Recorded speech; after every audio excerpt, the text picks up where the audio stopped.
हमने लोकसभा के चुनाव के बाद 22 जिलों की मीटिंगें रखी है। आज ये 20 जिले हमारे कंप्लीट हो गए।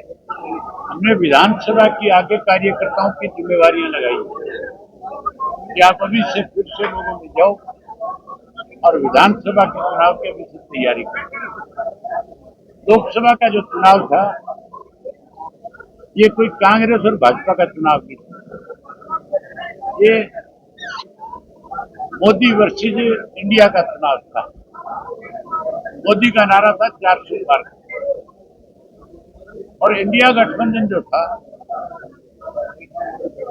वो भाजपा से देश को छुटकारा दिलाना चाहता था। लेकिन उस गठबंधन में भी कांग्रेस के कुछ ऐसे लोग थे जो भाजपा को मजबूत कर रहे थे। उदाहरण हरियाणा आपके सामने है। यहाँ गठबंधन 10 की 10 सीट जीत रहा था। भूपेंद्र सिंह हुड्डा ने भाजपा के साथ मिलकर के कमजोर उम्मीदवार उतारे कांग्रेस, उसकी वजह से 5 सीटें भाजपा जीत। आज भी हुड्डा जो है पूर्ण रूप से बीजेपी के साथ मिलकर प्रदेश के लोगों के साथ विश्वासघात करता है। ये राज्यसभा का चुनाव है। एक तरफ तो अविश्वास प्रस्ताव जाता है सरकार के खिलाफ, गवर्नर से मिलकर कहते हैं अलग पथ में आ गई, और राज्यसभा के चुनाव की जब बात आती है तो कहता है हमारे पास नंबर नहीं है। जब नंबर नहीं है तेरे पास तो फिर तू राज्यपाल के पास क्यों गया? फिर ये बात क्यों कहता है जाके कि अलग पथ में? अगर नंबर नहीं है तो अविश्वास प्रस्ताव क्यों लाते हो? इसका मतलब आप भाजपा की इनडायरेक्टली मदद कर रहे हैं। एक बार अविश्वास प्रस्ताव आने का मतलब 6 महीने तक उस सरकार के खिलाफ संविधान के मुताबिक आप कोई अविश्वास प्रस्ताव नहीं ला सकते, ना उसको प्रोटेस्ट की जरूरत है। ये किसी भी हालात में सरकार की नहीं। और आप अलग मत का कह करके ये कहते हो हमारे पास नंबर नहीं है, तो फिर आप क्या कहना चाहते हैं? आज भी भाजपा से डरा हुआ है, अपने खिलाफ जो मुकदमे हैं उनसे डरा हुआ है। आज भी मुकदमों का आप जिक्र करो, इसके आगे इसका फेस देखने वाला होता है, शक्ल के हाव भाव बदल जाते हैं। ये मेरे खिलाफ आरोप लगाता है, बकवास करता है। देवेंद्र सिंह भाजपा से मिला हुआ है। अगर हिम्मत है तो किसी भी एक प्लेटफॉर्म पर आए, मेरी जरूरत ही नहीं है। हमारी पार्टी के अध्यक्ष जाएंगे, हुड्डा आ जाए, उसका अध्यक्ष आ जाए, हमारे 4 सवालों का जवाब दे दे। लोग अगर उसकी बात से सेटिस्फाइड होंगे तो हम हमेशा के लिए उसके साथ चले जाएंगे। अगर हमारे 4 सवालों के जवाब से लोग सेटिस्फाइड नहीं हुए हुड्डा की बात से, तो फिर हुड्डा को माफी मांगनी चाहिए और ये कहना चाहिए कि मैंने हरियाणा के लोगों के साथ धोखा किया। ये बेईमान लोग हैं, ये लोगों के साथ धोखा कर रहे हैं। लोग विधानसभा के चुनाव में लोग सबक सिखाएंगे। विधानसभा के सेशन में हुड्डा साहब आमने सामने होंगे तब उनसे बड़ी तसल्ली कराऊंगा।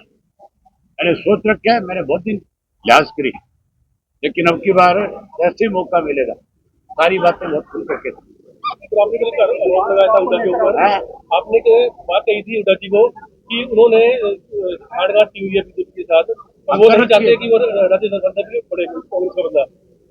नहीं, वो कहाँ चाहता है कि कोई सांसद बने?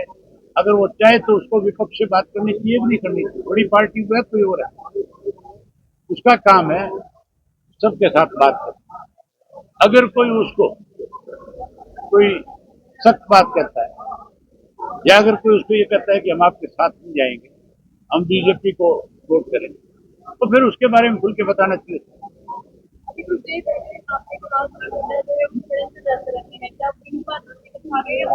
अभी तक तुम्हारे समझ में नहीं आई कितने षड्यंत्र रहते हैं।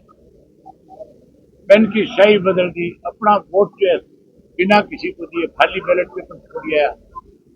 अब फिर अविश्वास प्रस्ताव ला करके बीजेपी को कहीं ना कहीं जिंदा किया।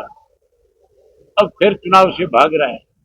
और षड्यंत्र क्या है? मनोहर लाल खट्टर के सामने कमजोर कैंडिडेट उतारना, अपने बेटे को चुनाव जिताने के लिए किरण की टिकट कटवाना, अपने बेटे को चुनाव जिताने के लिए इंद्रजीत के सामने पुरजोर उम्मीदवार उतारना, ये सब षड्यंत्र है। और ये क्या है? ये इनकी पार्टी बहुत अच्छे से जानती है, लेकिन पार्टी के लोग कहीं ना कहीं मजबूर है। आप भाजपा के किसी नेता से बिना टेलीफोन उसके सामने किए उससे पूछे, देखो वो बता देगा कि हुड्डा हमारा सहयोगी है। अब और क्या बताएंगे आपको? हमारा बता तो दिया। जब लोग जो है हर हालत में इनको सब ठीक है। आपने तीसरे गठबंधन की बात करी हरियाणा में, बनाएंगे हम। जेजेपी से भी हम अरे जेजेपी का बात ही क्यों करते हैं? जेजेपी बीजेपी की सहयोगी रही है। जो बीजेपी के सहयोगी हैं, चाहे वो जेजेपी है चाहे कांग्रेस, दोनों से बात नहीं। बिहार में आप 4 सीटें कहते हैं मजबूत है, कौन सी सीटें आपको तो आप भी बता दो बड़ौदा का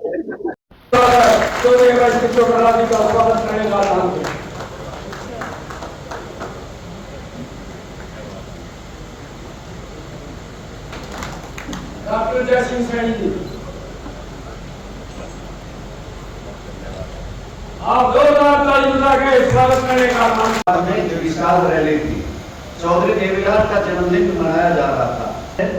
सीताराम चौधरी जी थे और साथियों चौधरी ओम प्रकाश चौटाला ने कहा कि हम तीसरा मोर्चा बनाएंगे ना। तो भारतीय जनता पार्टी, मैं हाथ जोड़ के आपसे प्रार्थना करता हूं, आप तीसरा मोर्चा ना बनाएं। अगर आप तीसरा मोर्चा बनाओगे तो भारतीय जनता पार्टी को फायदा हो जाएगा कि ठीक है, समूचा विपक्ष अगर इकट्ठा होता है, मैं भी आपके साथ हूं। जो जो समय बीता, इस इंडिया में स्थान नहीं मिला, उसमें भी कुछ कांग्रेस पार्टी के नेता थे जिन्होंने चौधरी ओम प्रकाश चौटाला की पार्टी को इंडिया गठबंधन में कोई दूरगामी परिणाम नहीं होंगे, परंतु दूरगामी परिणाम हैं। भारतीय जनता पार्टी के उम्मीदवारों का आपस में बयान आ रहे हैं कि हमारी टांग खिंचाई भारतीय जनता पार्टी के नेताओं ने की। और हिसार में विशेषकर से चौधरी रणजीत अमेरिका में जाकर के रोजगार कमा रहे थे और बेरोजगारी कम कर रही थी। जन दुखी था क्योंकि हरियाणा प्रदेश की जनता ने जननायक चौधरी देवीलाल को हरियाणा प्रदेश का मुख्यमंत्री देखा।